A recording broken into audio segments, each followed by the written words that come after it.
tunggu hujan berhenti jap. Kami menari nanti, okey? Okey. Jadi kita akan mulai.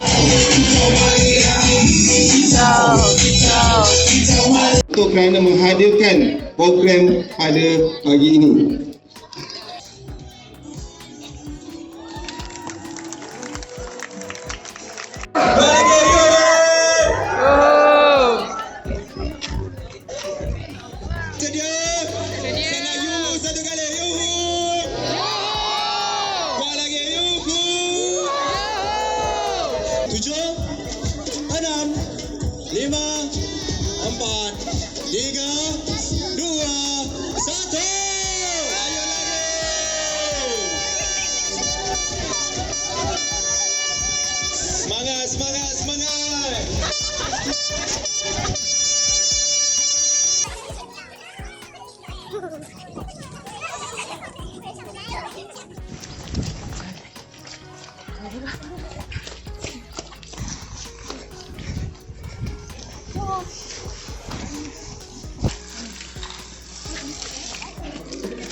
Okay.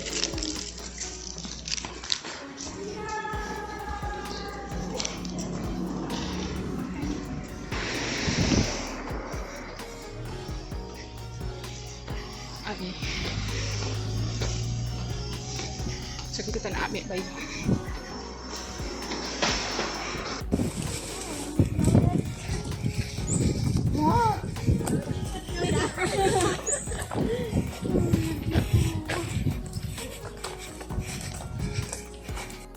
So ni kita lalu dekat bangunan ikonik UiTM Shah Alam.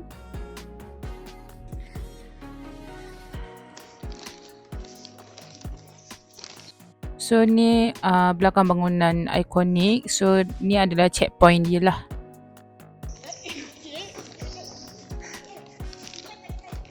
Alright, thank you.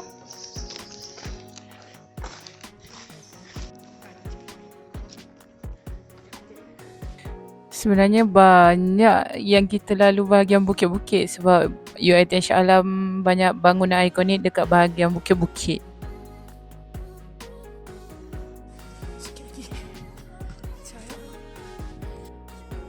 So yang ni adalah water station dekat dengan college.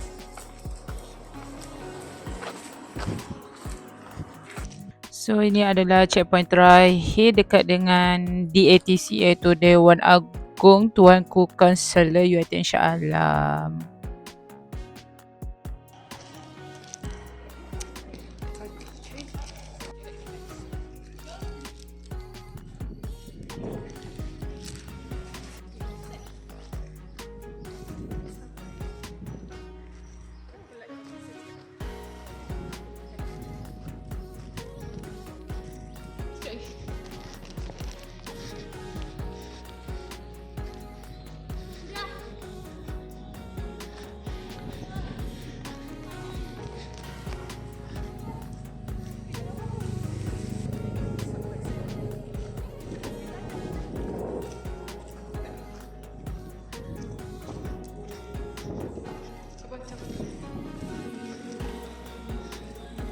Sampai guys.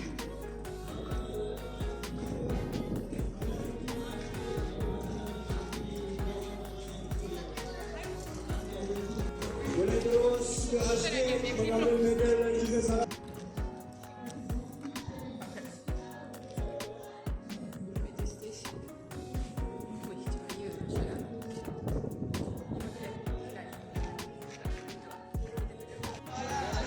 Dengan hadiah yang ditawarkan sebanyak RM700 bagi Johan, betul? Okay guys, itu sahaja video kita pada kali ini. Jangan lupa like, comment and subscribe. Thank you for your watching. Bye.